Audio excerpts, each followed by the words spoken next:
여러분, 한 사람의 삶 전체가 한 권의 책이 된다면 그것은 어떤 책일까요? 몽테뉴의 수상록은 바로 그런 책입니다.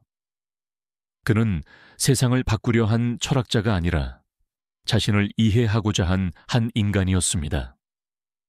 르네상스의 혼란한 시대, 프랑스는 종교 전쟁으로 피로 물들어 있었습니다. 그 속에서 몽테뉴는 법관으로서 권력의 중심에 서 있던 사람입니다. 그러나 그는 세속의 명예를 버리고 고향의 탑 속으로 들어가 자신과의 대화를 시작했습니다. 그는 책상 앞에서 이렇게 말합니다. 나는 나를 그린다. 그것은 거울을 들여다보듯 자기 자신을 관찰하는 행위였습니다. 자신의 약점, 두려움, 허영심, 그리고 인간으로서의 나약함을 숨김없이 기록하였습니다.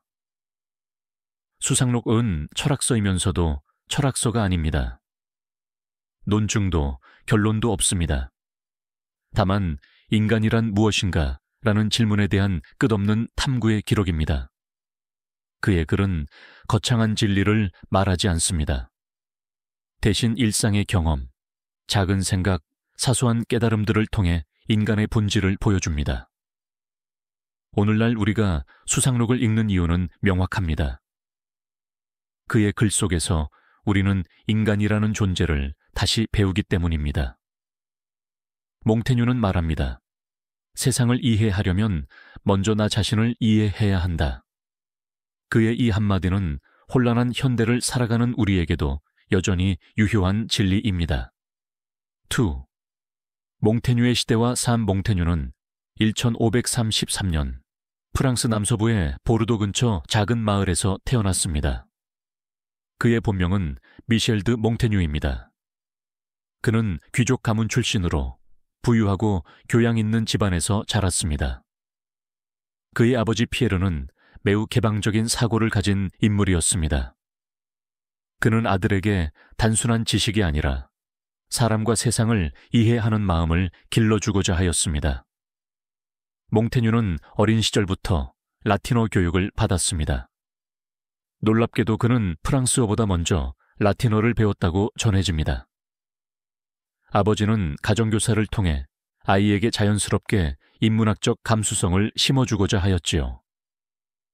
이 특별한 교육은 훗날 그의 글쓰기와 사색의 토대가 되었습니다. 그가 성장한 시대는 르네상스의 한복판이었습니다. 인간 중심의 사고가 싹트고 교회의 권위와 전통이 흔들리던 때였습니다. 하지만 동시에 프랑스는 종교 전쟁의 소용돌이에 휘말려 있었습니다. 가톨릭과 신교의 갈등이 극심했고 수많은 이들이 신앙의 이름으로 서로를 죽였습니다. 몽테뉴는 그 혼란의 시대를 온몸으로 겪었습니다. 그는 젊은 시절 보르도 의회의 법관으로 일하며 정치적 사건과 사회의 부조리를 가까이서 보았습니다. 그는 인간의 탐욕, 권력의 위선, 그리고 진리의 왜곡을 목격했습니다. 그 경험은 그를 회의와 성찰의 철학자로 이끌었습니다. 39살 무렵 그는 공직을 내려놓습니다. 그리고 고향의 성으로 돌아가 탑 안의 서재에 자신만의 세계를 만듭니다. 그곳은 오늘날까지 몽테뉴의 서재로 불립니다. 그는 그곳에서 세상의 소음으로부터 벗어나 자신의 내면과 대화하기 시작했습니다. 그의 서재 천장에는 라틴어 경구들이 새겨져 있었습니다. 인간이란 얼마나 덧없는 존재인가? 나는 무엇을 아는가? 그 문장들은 그의 철학적 사유를 상징합니다. 그는 책과 자신을 동시에 읽으며 나라는 존재의 실체를 탐구하였습니다. 몽테뉴의 삶은 겉으로 보면 귀족의 여유로운 은둔처럼 보입니다. 하지만 그 안에는 깊은 고뇌와 치열한 자기 성찰이 숨어 있습니다. 그는 세상을 떠난 것이 아니라 세상을 더 깊이 이해하기 위해 한 걸음 물러선 것입니다. 그의 은둔은 도피가 아니라 사색의 공간이었습니다. 그는 말합니다. 나는 나의 삶을 기록한다. 그것은 나의 공부이자 나의 위로이다. 그의 글은 이 문장 한 줄로 요약됩니다. 그는 자신을 연구 대상처럼 관찰하며 자신의 생각과 감정을 있는 그대로 드러냈습니다. 그 솔직함이 바로 수상록의 힘입니다. 몽테뉴는 인간의 위대함보다 연약함을 더 잘 이해한 사람이었습니다. 그는 인간을 완전한 존재로 보지 않았습니다. 오히려 흔들리고 모순된 존재로 인정했습니다. 그의 철학은 인간을 꾸밈없이 바라보는 눈에서 출발했습니다. 그는 한 시대의 철학자이자 한 인간으로서 자신과 세상을 동시에 껴안은 사색가였습니다. 그가 남긴 글은 그저 지식의 기록이 아니라 살아있는 인간의 초상화입니다. 몽테뉴는 말합니다. 세상을 바로 보려면 먼저 자신을 바로 보아야 한다. 그의 삶은 이 말의 증거였습니다. 공직의 명예를 버리고 외로움을 택한 이유도 결국 자기 자신을 알기 위한 길이었습니다.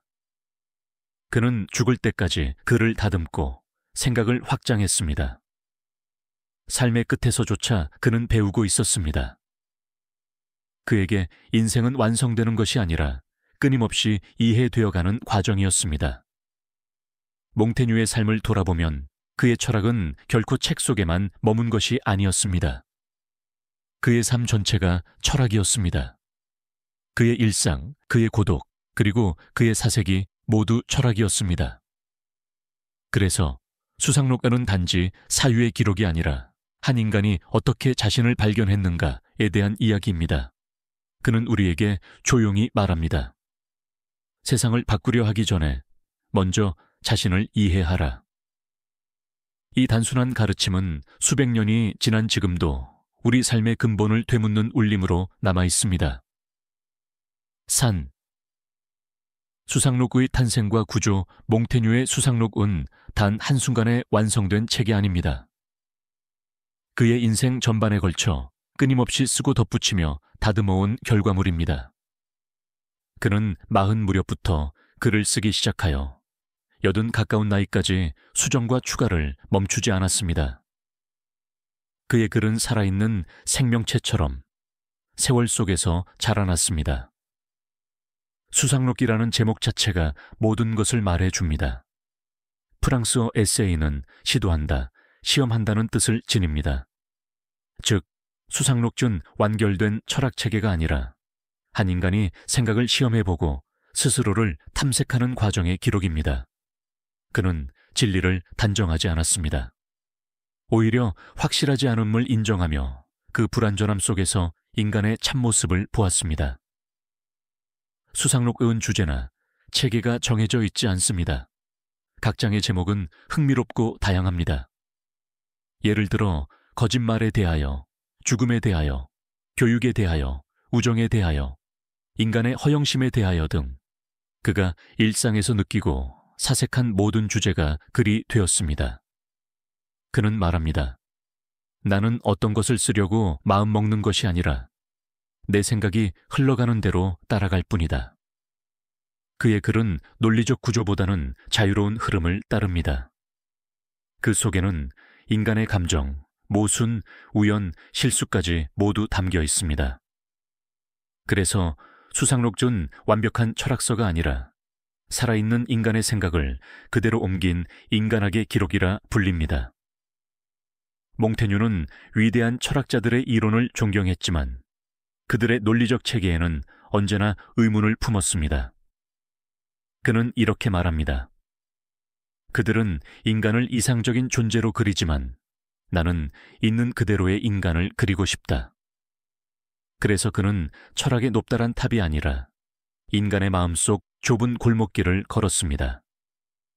그는 글 속에서 언제나 자신을 중심에 두었습니다. 모든 주제는 결국 나로 되돌아옵니다. 이 문제에 대하여 나는 어떻게 느끼는가? 이 일에 대하여 나는 어떻게 반응하는가? 그의 글은 객관적 논문이 아니라 주관적 고백의 연속이었습니다. 이 고백이 바로 수상록의 생명력입니다. 몽테뉴는 자신의 글을 세상에 내놓으며 두려움도 느꼈습니다. 그는 내가 이렇게 나를 드러내도 괜찮을까 하고 자문했습니다. 하지만 그는 결심합니다. 나는 있는 그대로의 나를 보여주겠다. 그 솔직함은 당대에도 신선한 충격이었습니다. 사람들은 처음으로 자기 자신을 탐구하는 글을 보게 되었던 것입니다. 그의 글은 수많은 인용으로 가득합니다.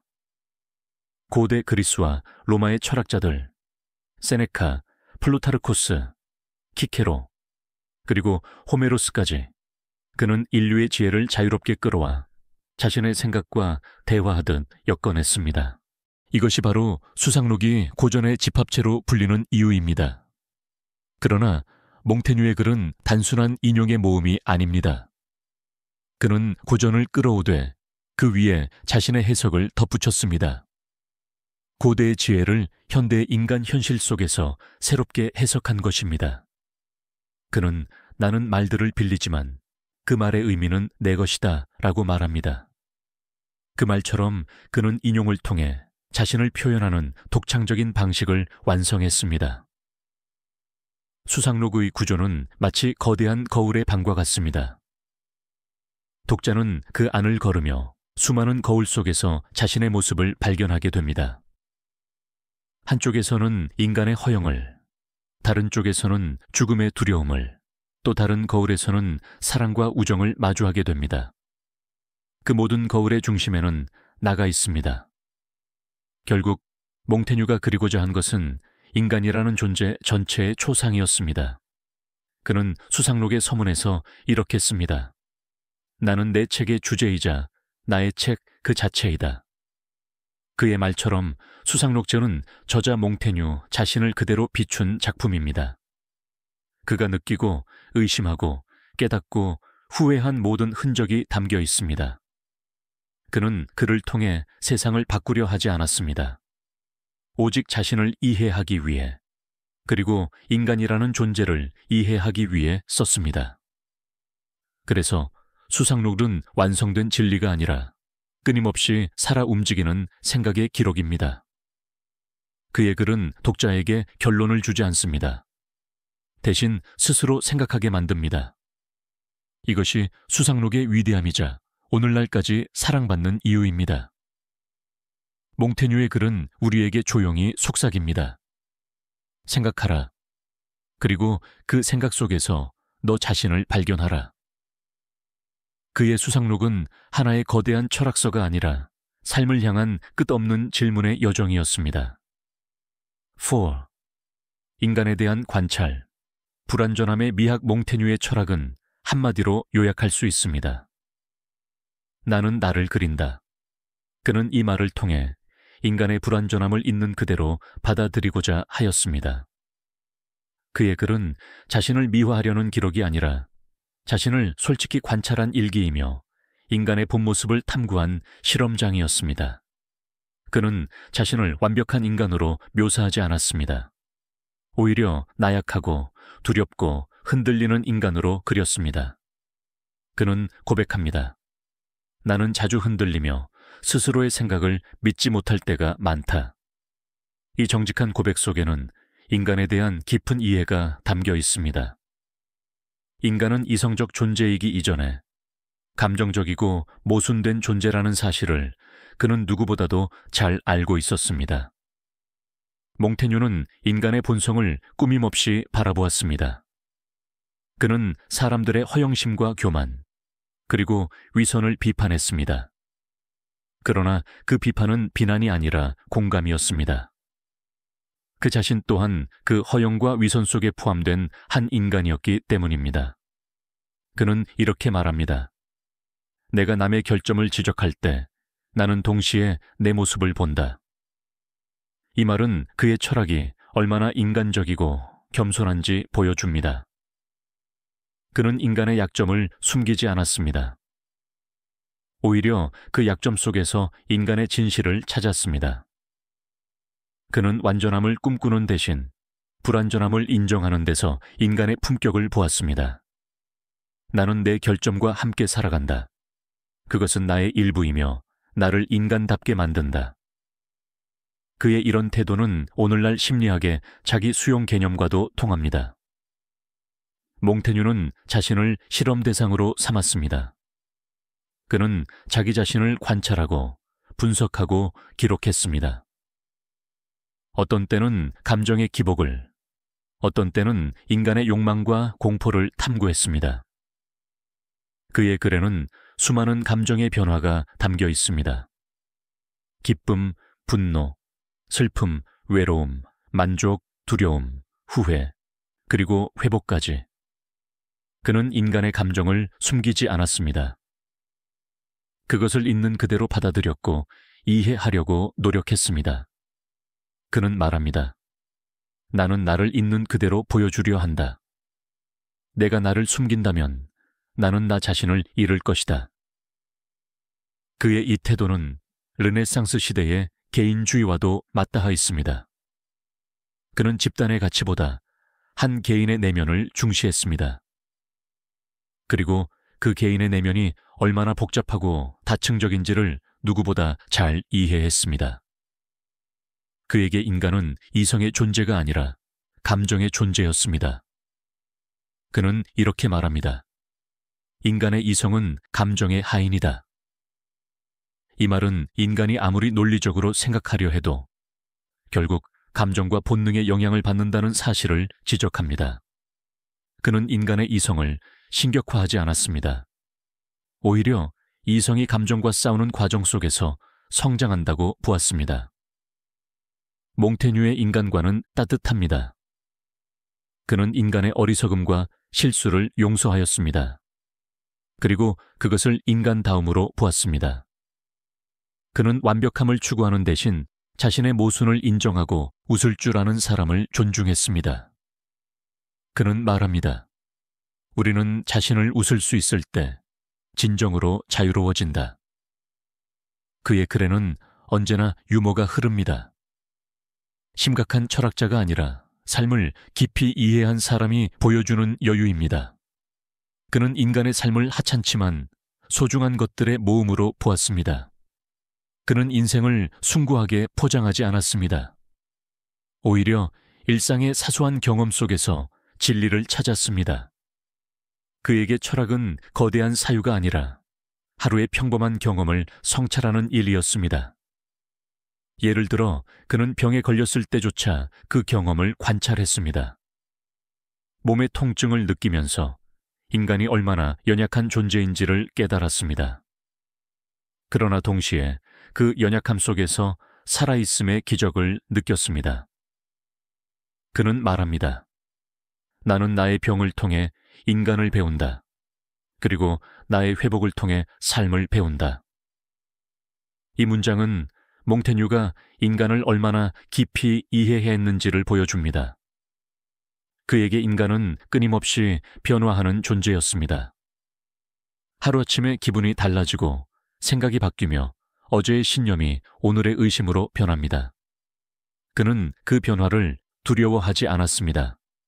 오히려 그것을 살아있음의 증거로 받아들였습니다. 그는 말합니다.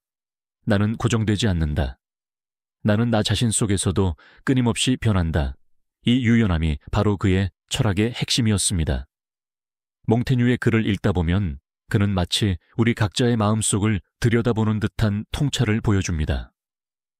그의 문장은 오래된 철학서의 냉정한 언어가 아닙니다. 그것은 따뜻하고 인간적인 목소리입니다. 그는 말합니다. 나를 이해하는 일은 모든 인간을 이해하는 일과 같다.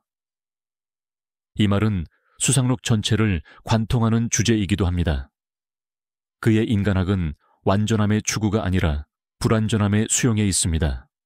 그는 인간의 결점 속에서 아름다움을 발견했습니다. 그의 철학은 우리 모두는 모순된 존재다. 그러나 그 모순이 우리를 인간답게 만든다. 라는 메시지로 귀결됩니다. 이것이 바로 몽테뉴의 위대함입니다. 그는 인간을 판단하지 않았습니다. 대신 이해하려고 했습니다. 그는 가르치려 하지 않았습니다. 대신 공감하려 했습니다. 그의 철학은 높은 탑에서 내려온 철학이 아니라 인간의 눈높이에서 바라본 삶의 철학이었습니다. 몽테뉴의 수상록을 읽으면 우리 자신을 다시 바라보게 됩니다. 불완전하고 흔들리는 나, 그러나 그 안에서 여전히 의미를 찾아가려는 나. 그는 그 모든 인간의 모습을 사랑하였습니다. 그에게 인간은 결점투성이지만 동시에 가장 위대한 존재였습니다. 그의 사유는 이렇게 우리에게 속삭입니다. 너는 불완전하기에 아름답다. 이 한 문장이야말로 몽테뉴가 인간에게 남긴 가장 따뜻한 철학의 언어입니다. 넷. 삶의 지혜와 인간 이해. 몽테뉴의 글은 철학의 언어로 쓰였지만 그 밑바탕에는 언제나 사람 냄새가 있습니다. 그는 인간을 신처럼 보지도 않았고 짐승처럼 낮춰보지도 않았습니다.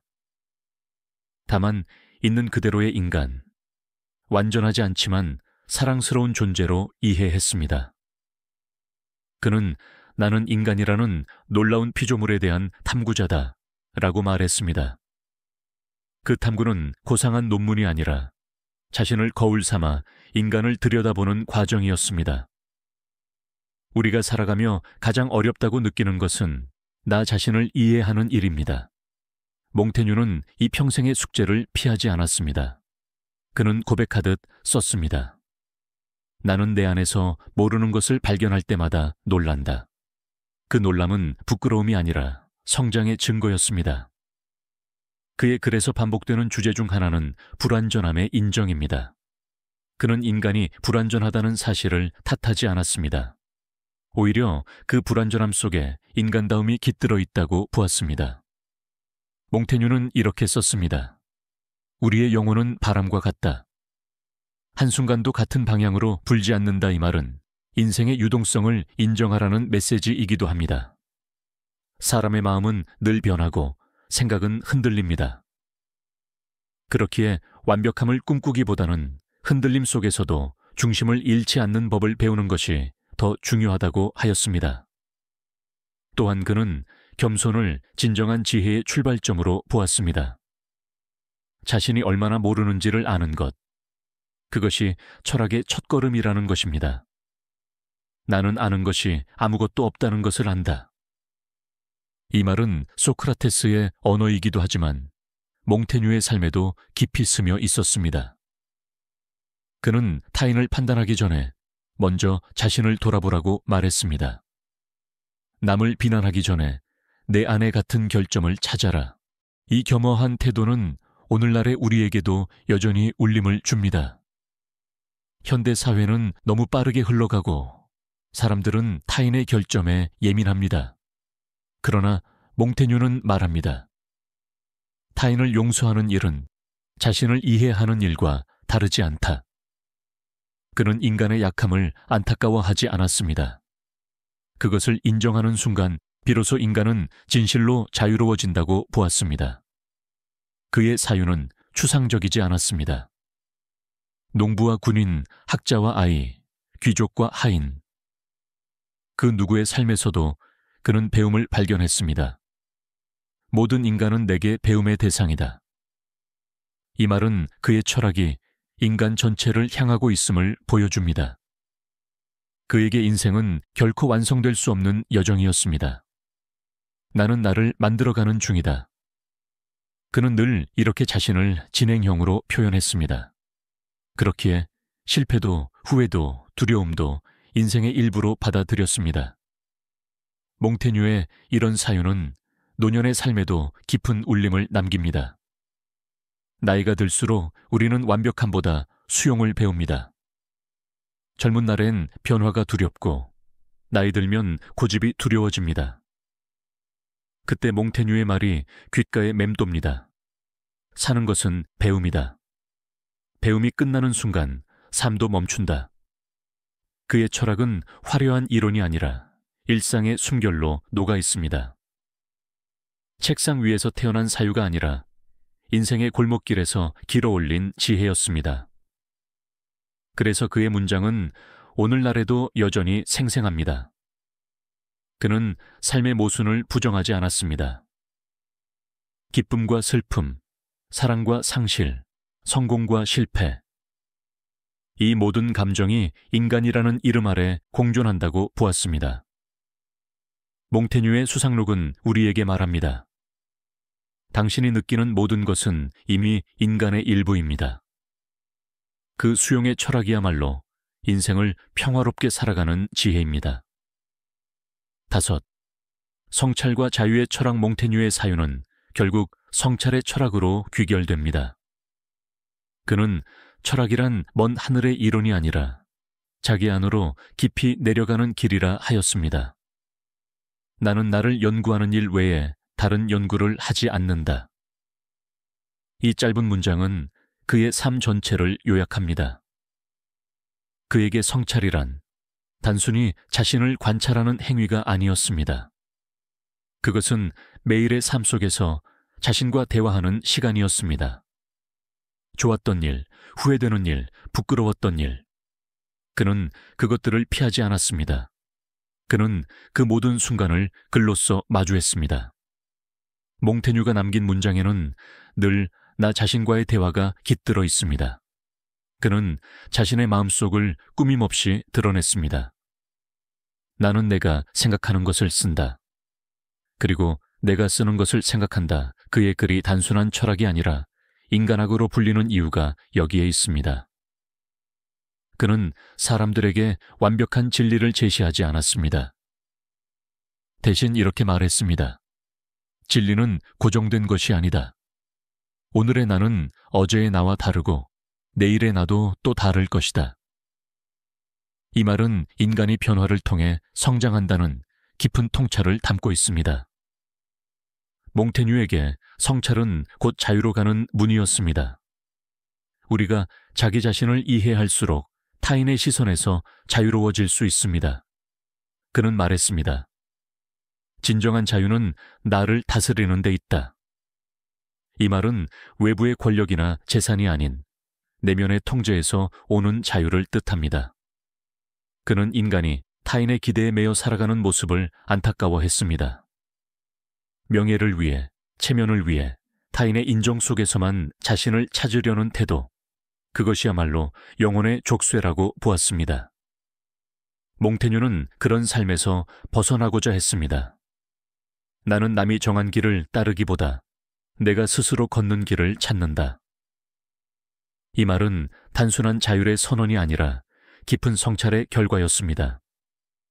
그는 자신이 왜 그렇게 느끼는지, 무엇을 두려워하는지 끊임없이 되묻고 정직하게 기록했습니다. 그 결과 그의 글은 남을 가르치려는 교훈서가 아니라 자유로 향하는 고백문이 되었습니다. 그가 말한 자유는 방종이 아니었습니다. 자신의 본성을 이해하고 욕망을 통제하며 스스로를 존중하는 삶이었습니다. 나는 나를 나의 법 아래 두었다. 이 짧은 한 문장은 인간의 내면적 자유를 완성하는 선언이기도 합니다. 그의 자유로는 오늘을 사는 우리에게도 여전히 살아있습니다. 우리는 기술과 정보의 시대를 살고 있지만 여전히 타인의 기준에 흔들립니다. 누가 더 행복한가? 누가 더 성공했는가를 비교하며 불안해합니다. 몽테뉴는 이런 우리에게 묻습니다. 당신은 당신 자신에게 만족하고 있습니까? 그 질문은 단순하지만 가장 어려운 물음입니다. 자기 성찰이 부족하면 자유도 존재하지 않습니다. 그는 진정한 자유를 내면의 평화라고 불렀습니다. 나는 나 자신과 화해한 사람이다. 이 한 문장에 그의 평생의 철학이 담겨 있습니다. 몽테뉴는 세상의 규범과 교리보다 자신의 경험을 더 믿었습니다. 그에게 진리는 책 속이 아니라 삶 속에 있었습니다. 내가 경험한 것이 바로 나의 철학이다. 그는 자신이 배운 것을 남에게 강요하지 않았습니다. 다만 각자 자기 자신을 바라보라고 권했습니다. 당신의 마음을 비추어 보라. 거기에 진리가 있다. 이것이 바로 몽테뉴 철학의 핵심입니다. 그는 외부의 권유로부터 독립하고 자신의 내면에서 기준을 세운 사람입니다. 그의 이런 태도는 근대 개인주의의 시초로 평가되기도 합니다. 그러나 그의 개인주의는 이기적인 것이 아니었습니다. 그것은 인간의 존엄을 인정하는 윤리적 자유였습니다. 그는 인간이 서로 다르다는 사실을 존중했습니다. 생각이 다르고 선택이 다르다는 이유로 누군가를 비난해서는 안 된다고 했습니다. 나는 내 생각을 말할 뿐이다. 당신은 당신의 생각을 말하라. 그것이 우리가 공존하는 방식이다.